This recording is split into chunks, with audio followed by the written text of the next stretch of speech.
Abonnez-vous et cliquez aussi sur la petite cloche de notification pour ne rien rater de nos prochaines vidéos.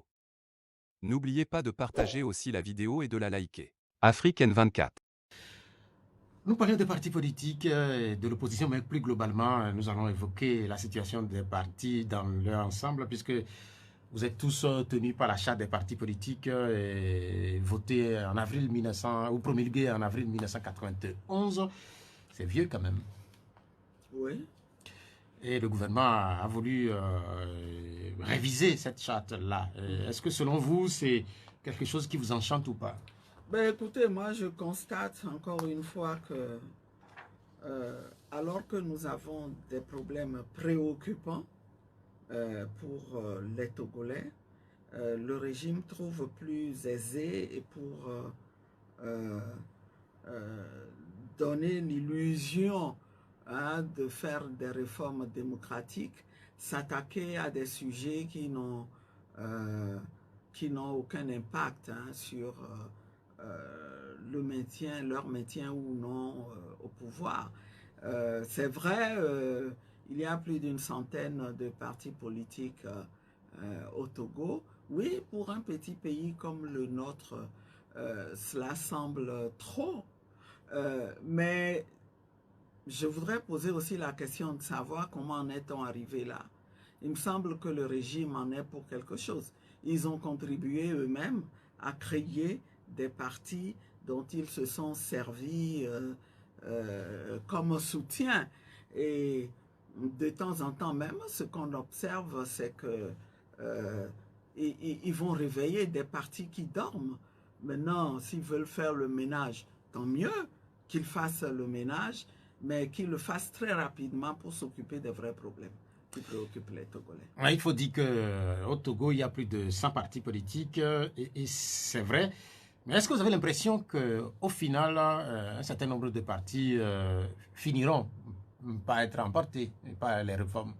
Ben, bien sûr, bien sûr. Et ça vous inquiète ou pas? Ça va faire le ménage, mais vous savez, on n'a pas vu le texte, le projet de texte à travers lequel on veut modifier la charte. La question vient juste d'être annoncée. Nous aurons le temps de regarder de plus près et nous resterons vigilants pour qu'on ne se serve pas de ce processus-là pour éliminer les partis qui sont gênants. Nous serons vigilants. Le gouvernement explique son initiative par le fait qu'elle vise à adapter la charte des partis politiques aux réalités actuelles, notamment une meilleure représentativité des membres fondateurs, des exigences quant au fonctionnement du parti. Mais qu'est-ce que ça a à voir avec les difficultés, le déficit démocratique auquel nous faisons face en ce moment et auquel on ne veut pas s'attaquer? Qu'est-ce que ça a à voir? Il ne faut pas faire de la diversion. Les Togolais ont une seule chose en tête aujourd'hui. Ils veulent retrouver des bases saines de la démocratie. C'est-à-dire que leur préoccupation, c'est qu'on les laisse choisir des dirigeants qui servent leurs intérêts. Et ça, est-ce que le gouvernement y a déjà répondu? Est-ce qu'il y a déjà répondu? Est-ce que vous n'êtes pas choqué quand, par exemple, un parti politique qui se réclame soit de la mouvance de l'opposition ou pas, mais qui n'a pas de siège, qui n'a pas de militants, qui ne tient pas de congrès, qui ne participe à rien dans le pays? Bien sûr qu'on ne peut pas approuver ce genre de choses. Mais nous disons qu'il y a un problème à la racine. Ce problème-là, réglons-le. Réglons-le. Hein? C'est une fois qu'on aura jeté les bases de la démocratie, on aura réglé les problèmes essentiels qui font que les Togolais n'arrivent pas à voter et à faire prévaloir leur suffrage.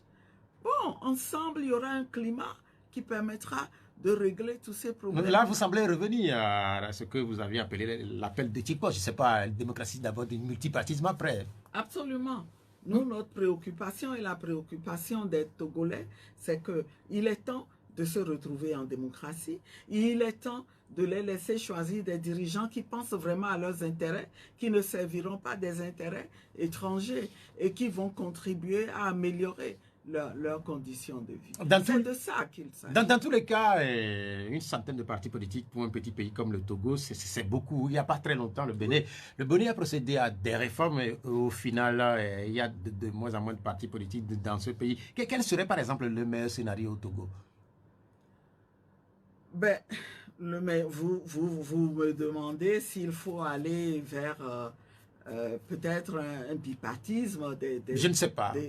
Moi j'avoue que c'est des sujets dont il faut vraiment discuter. Ce qui est sûr, un parti politique qui n'a pas de vie n'est pas utile.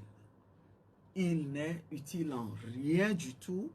Et la preuve, il y en a qui ne font plus rien, dont on n'entend pas parler du tout, du tout. Le seul danger, c'est que quand ils sont là, puisqu'on est en déficit démocratique, le régime est tenté d'aller les réveiller de temps en temps, d'en réveiller 2, 3 ou 4 pour s'en servir.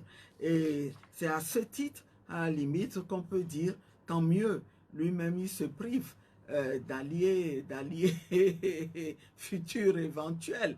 Mais il le fait pour donner un os à croquer pendant que les problèmes réels sont là. En 1991, à l'époque où la charte des partis politiques avait été adoptée, l'âge minimum pour être membre fondateur était de 25 ans.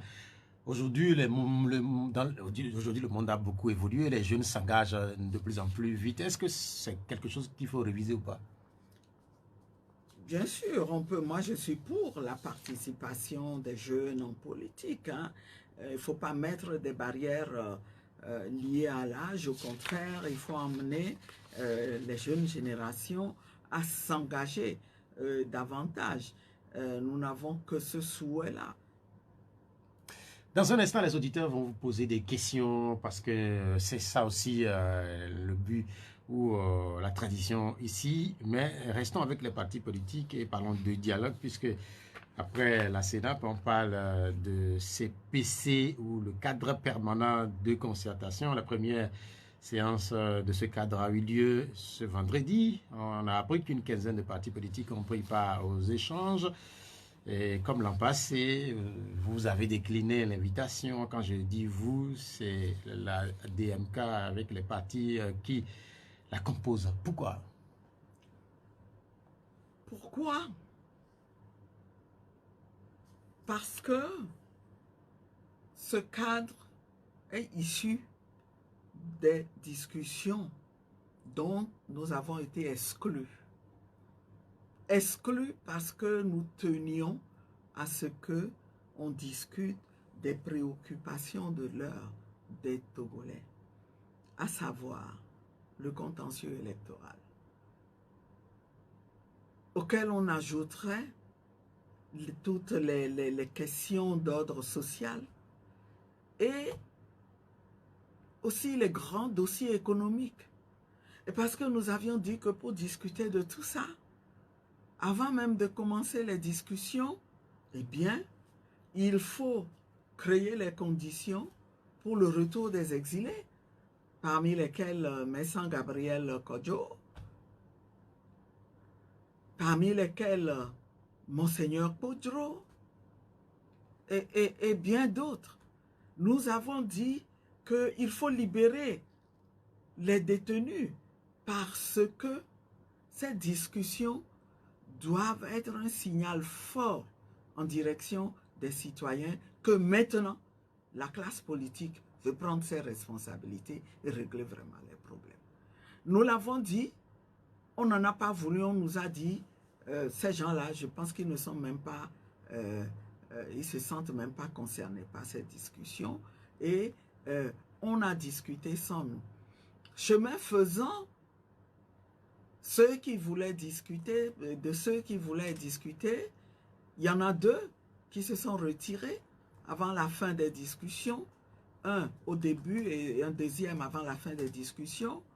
Et puis, curieusement, nous avons observé que même ceux qui sont restés dans cette discussion jusqu'au bout ont manifesté publiquement leur mécontentement au regard de la façon dont certaines conclusions ont été exploitées, ont été mises en œuvre par le régime.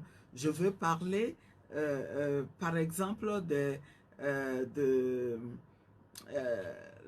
ce mécontentement-là concernait la loi sur les manifestations, où en voulant, soi-disant, mettre en application les conclusions de ces assises-là, on en est arrivé à corser davantage les conditions d'exercice du droit de manifester. Mais tout ça montre que lorsque nous avions dit nous n'y allons pas parce que c'est du leurre, parce que c'est peine perdue, parce que les choses ne sont pas enclenchées dans de bonnes conditions, nous avons raison. Alors logiquement, quand il y a eu cet échec-là, on ne s'entête pas à vouloir continuer à mettre en application une conclusion qui est relative au cadre permanent de concertation. Je voudrais expliquer à mes concitoyens la nature de cet outil-là. Ce n'est pas un outil qui est destiné à régler une crise qui est déjà ouverte. Donc, quel outil? Il y a le cadre permanent de concertation. Normalement, un cadre permanent de concertation est destiné en situation normale à discuter des questions qui se posent au pays et qui ont besoin d'un consensus, à leur trouver rapidement des solutions avant que ces problèmes-là ne dégénèrent en crise. Or, nous sommes dans une situation où la crise est là. Et mais qu'est-ce que vous désirez? L'un des protagonistes dit asseyons-nous pour régler la crise. Vous dites la solution, c'est venez, vous nous invitez encore au cadre permanent de concertation pour que on vienne discuter. De quoi? De tout, sauf de ce qui nous préoccupe. Et je vous fais observer qu'il existe, il en a existé. Un CPDC, on a enlevé le D pour faire oublier. On a compris, madame. Ce cadre on a compris, madame. On reviendra sans doute sur ce CPC qui est mis en place et qui va sans doute revenir sur les conclusions issues des discussions à la CENAP. Nous venons de passer environ 50 minutes avec vous, madame. Nous allons permettre également aux auditeurs de participer à l'émission comme c'est de tradition sur nos deux numéros 96 50 34 37 et puis 62 10 43 09 10. Likez la vidéo si ce n'est pas déjà fait. Laissez aussi votre point de vue en commentaire.